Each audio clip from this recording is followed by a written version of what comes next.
pessoal, tudo bem? Hoje eu quero começar a contar a minha história. Eu tô muito feliz em começar esse projeto com vocês, de compartilhar minha vida. Quero contar... Hoje vai ser difícil, esse primeiro vídeo. Contar a minha história. Eu sempre tive uma vida normal, nem imaginava que fosse ter algum problema renal. Até que em dezembro de 2015 comecei a não me sentir bem.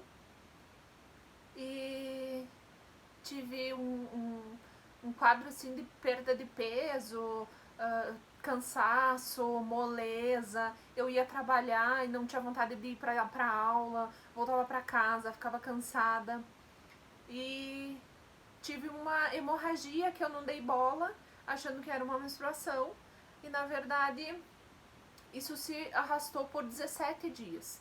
Eu achando que isso ia passar, até pensei que talvez fossem cistos nos ovários. Deixei e não fui dando bola, até que eu não parava mais em pé, fui perdendo muito peso, fui ficando fraca, debilitada, e a minha mãe me obrigou a ir para o hospital, ainda bem. Fomos para o hospital, chegando lá a mãe falou que eu não estava bem, que eu estava tendo uma hemorragia, eles me passaram naquele momento. Começamos a investigar o que estava acontecendo, porque até então a gente não sabia. Os médicos, isso era dia 22 de dezembro, eu fiquei do dia 22 ao dia 25 na sala de emergência, né, que eles deixam a gente dormindo, enfim, numa sala reservada lá na emergência, porque era final de ano. E final de ano acontece muitos acidentes, muitas coisas, e daí enche a emergência, acaba que eles me colocaram numa salinha. E eu fiquei lá, passei o Natal lá, a véspera e o dia. No dia, minha mãe foi me visitar, já fazia 3 dias que eu estava lá, e ela falou com o médico que ela queria que eu fosse para um quarto, porque já era, né, 3 dias que eu estava lá na emergência, eu precisava ir de um leito, uma cama, enfim. E ela conseguiu uma cama, e eles estavam investigando cisto nos ovários, me davam um medicamento para cisto nos ovários. No dia 25, a mãe foi lá, conseguiram o quarto pra mim. Pouco antes de eu ir pro quarto, eu senti que a minha boca, ela formigava. E os lábios formigavam e eu não conseguia segurar, como se eu não segurasse a mandíbula. Ela forçava a parte superior da minha cabeça, forçava para um lado e a mandíbula para o outro. Então, em vez dela fechar normal, ela tava forçando ao contrário. A minha mãe pediu um carregador, daí a enfermeira foi lá e pediu. Daí eu fui até a minha mãe, caminhando, eu tava caminhando, e falei pra ela, disse, mãe, não tô me sentindo muito bem. Veio a enfermeira e disse, não, nós vamos te levar lá pra cima, pode ser a tua pressão alta, né, porque eu tava com pressão alta, e a minha pressão variava de 18 a 20, 22, até 24. E eles falaram, não, deve ser a pressão, vou te dar um remédio da pressão e tu vai passar. Subimos pro quarto, quando chegamos lá, organizamos as coisas e eu comecei a sentir mais forte, mais forte, mais forte essa pressão na minha cabeça, na minha mandíbula, até que eu falei, mãe, eu não tô me sentindo bem, começou um calorão no meu corpo e eu pedi pra ela correr chamar a enfermeira. Eu disse, chama a enfermeira, e eu já não conseguia mais falar. Travou a mandíbula e eu não conseguia mais, só que travou de um jeito em que a parte de baixo não encaixava com a parte de cima e elas faziam uma força ao contrário. Então ela travou e eu não tinha como falar, não tinha como destravar. E o meu corpo eu já não estava mais sentindo. Eu só deu tempo de eu deitar na cama, a mãe foi correndo chamar a enfermeira, e quando elas voltaram, eu convulsionei. E eu convulsionei e eu não conseguia falar, e o meu corpo não segurava, dava convulsão, e esse quadro da convulsão se arrastou por 4 horas. Eu não tinha controle de nada, eu não conseguia falar nada, eu só sentia que ia e voltava, e o olho virava, a boca virava, a língua virava, eu não conseguia falar, eu não conseguia fazer nada. A minha mãe entrou em desespero, ligou para toda a minha família, ligou pro meu irmão, e naquele momento em que a minha família se reuniu e chegou lá, e eles entravam no quarto e eles falavam, porque 2 anos antes desse meu quadro acontecer, desse início, nós perdemos o nosso pai. Mas ele vinha de um quadro já de hepatite, de cirrose, enfim. Então, isso não era um quadro para mim, não seria a mesma coisa, enfim. Daí, naquele momento, a família que viveu comigo, com meus irmãos, com a família, aquele quadro do meu pai, estavam vendo eu viver aquilo, porque foi da mesma forma. Meu pai convulsionou, depois ele perdeu os sentidos, depois passaram, enfim, foi passo a passo como estava ocorrendo comigo, perda de peso, eu não estava bem, daí pressão alta, foi o mesmo quadro com meu pai. Só que em nenhum momento, nesses 2 anos, ou na minha vida, a gente pensou que isso fosse acontecer com qualquer uma de nós, filhos, enfim. Só que naquela hora que aconteceu comigo, eu não consegui associar nenhuma outra coisa naquele momento que não fosse eu tô vivendo o que meu pai viveu. Apesar de nós não ter sido a mesma forma, a mesma vivência de vida para acontecer isso, estava acontecendo a mesma coisa, porque isso é uma herança genética, acaba sendo genética. E o meu pai, eu naquele momento, o meu irmão chegou, os enfermeiros chegaram, todo mundo chegava, e eles tentavam falar comigo, eu escutava tudo que eles falavam, mas eu não conseguia responder. E a minha família, por saber do quadro do meu pai, eles só falavam, ela vai morrer, ela tá morrendo, ela tá igual o pai dela. E eles praticamente estavam velando meu corpo. Naquele momento, eu queria sair do corpo e dizer pra eles, não, tá tudo bem, eu tô me sentindo bem, eu não tô conseguindo falar com vocês. Mas eu tô aqui, tá tudo certo, isso vai passar. Porque o médico que entrou lá, ele falou, se for alguma coisa de AVC, de derrame, vai dar a convulsão e ela não vai voltar. Se for alguma coisa de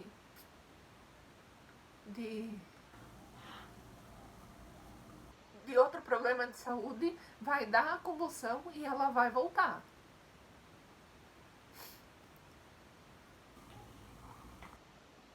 Naquele momento,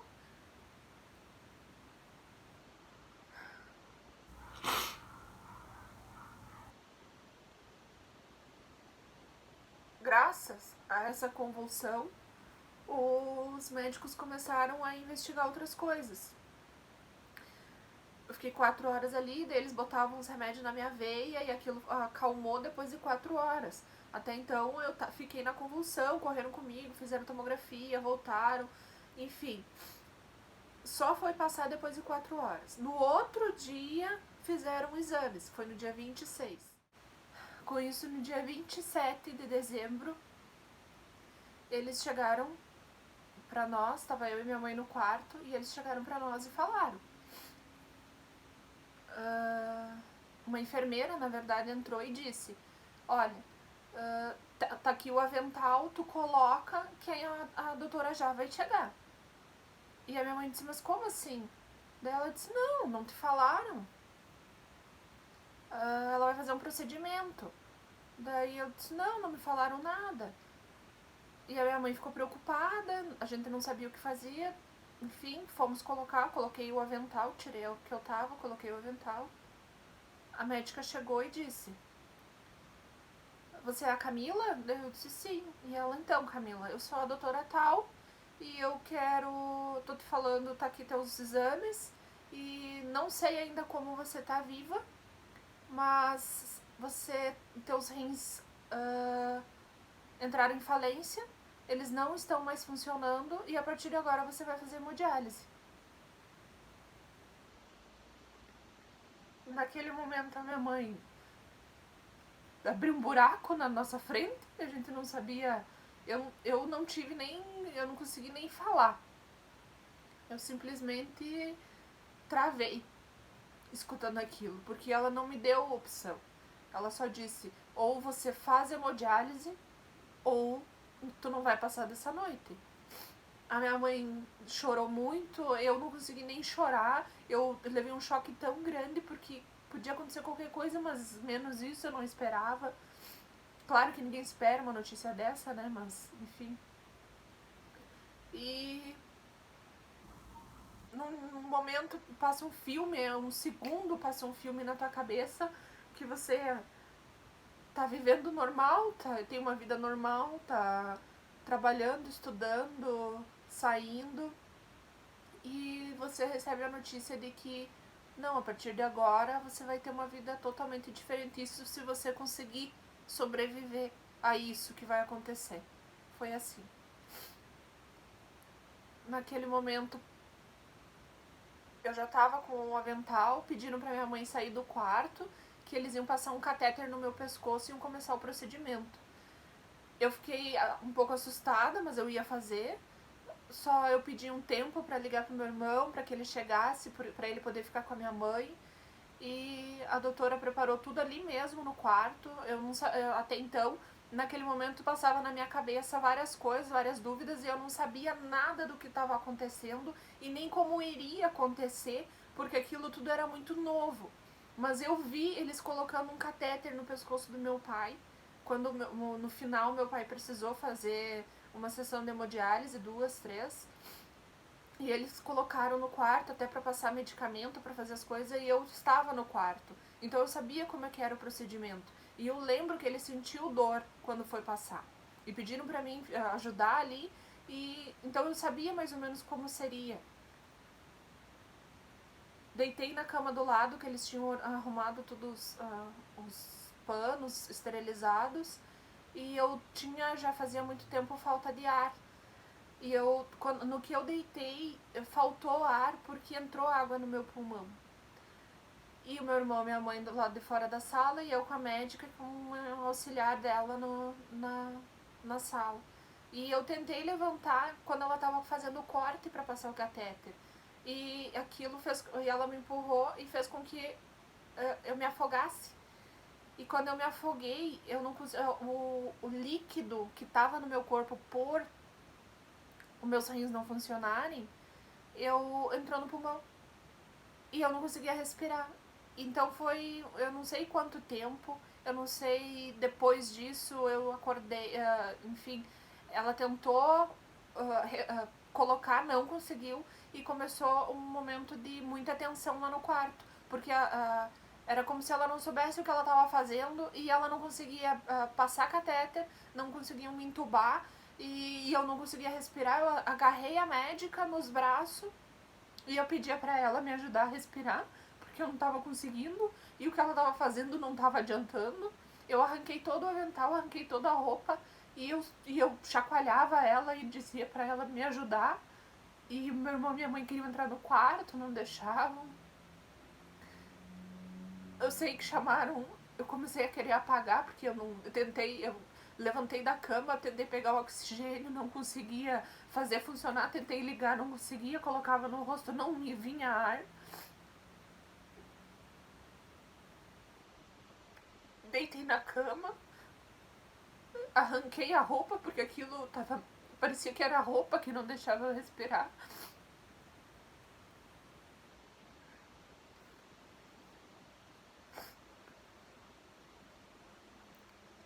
Eles chamaram um outro doutor no telefone, ele chegou, e daí ele trocou, amarrou meus braços, amarrou as pernas para não circular o sangue, o ar, o oxigênio, para que eu pudesse respirar. Me entubaram, e quando me entubaram eu já não vi mais nada, eu só sei que eu tava com um oxigênio muito grande no rosto. E passaram o catéter na minha virilha e eu acordei na hemodiálise. Quando eu acordei, eu já estava terminando uma sessão, sentada na máquina ligada, e eu vi a minha mãe. Ela veio me perguntar como é que eu tava. Eu tava entubada, não conseguia falar. Mas eu queria tirar aquilo e dizer pra ela que ia passar, que ia ficar tudo bem.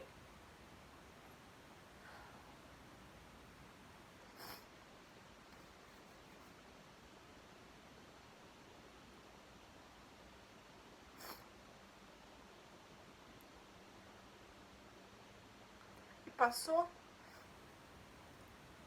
eu acordei, eu fiquei uma semana no oxigênio, daí eu acordei, eu fiz as sessões de hemodiálise. Naqueles dias eu acordava, dormia, e assim foi no início. Eu vou terminar o vídeo aqui porque eu não consigo mais falar. E eu continuo no próximo vídeo. Um beijo. Espero que vocês tenham entendido como é que tudo começou.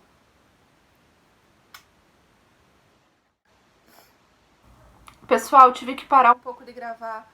Não tava me sentindo bem. A gente toca no coração da gente, né? Lá naquela feridinha que tá guardadinha lá. E a gente mexe no emocional, fica sentimental. Eu tive que parar um pouquinho pra tomar uma água. Mas após essa primeira, vamos continuar. Após essa primeira semana ali do oxigênio, já fazia uns 10 dias que eu tava no hospital, eles pediram pra fazer uma fístula no braço. Fizemos a fístula, daí depois desses 4 dias a gente foi pra casa, demos alta e ali começou tudo. Daí eles tiraram o catéter da virilha e colocaram no pescoço. E comecei a fazer hemodiálise. Isso, eu fiquei 15 dias internada, dei alta, fui pra casa com o catéter no pescoço e aí começou tudo novo. O que eu trabalhava, estudava, eu parei de estudar, parei de trabalhar e agora vai começar a minha história pra vocês e a minha vivência, e eu quero passar isso tudo de uma forma leve pra vocês. Apesar desse vídeo, eu sei, é uma emoção de contar a minha história, mas eu espero que vocês gostem muito, que vocês compartilhem, que vocês se identifiquem. Eu tô fazendo isso de coração, demorei muito pra tomar coragem pra falar sobre a minha história, principalmente, mas eu quero compartilhar cada detalhe com vocês. E quero que essa nossa ligação, que essa nossa família de renal cresça cada vez mais em conhecimento, não em pacientes, mas em conhecimento. Um enorme beijo pra vocês, fiquem com Deus e até o próximo vídeo.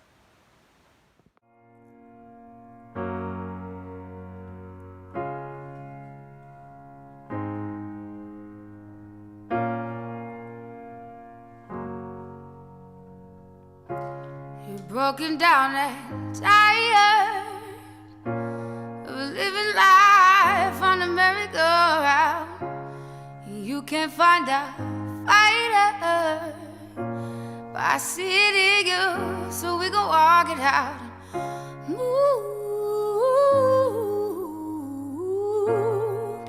mountains, we gon' walk it out.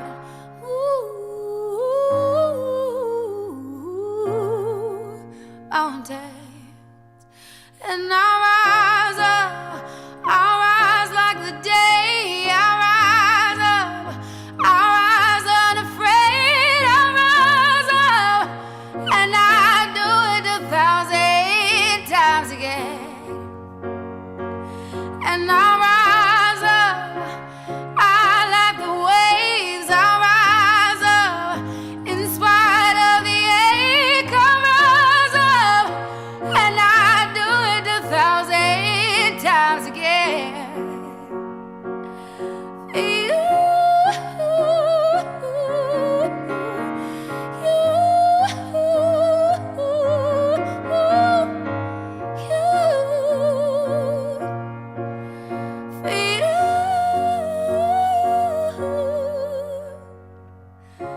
When the silence is quiet and it feels like it's getting hard to breathe, and I know you feel like dying, but I promise we'll take the world to its feet and move mountains, bring it to its feet and move mountains. And now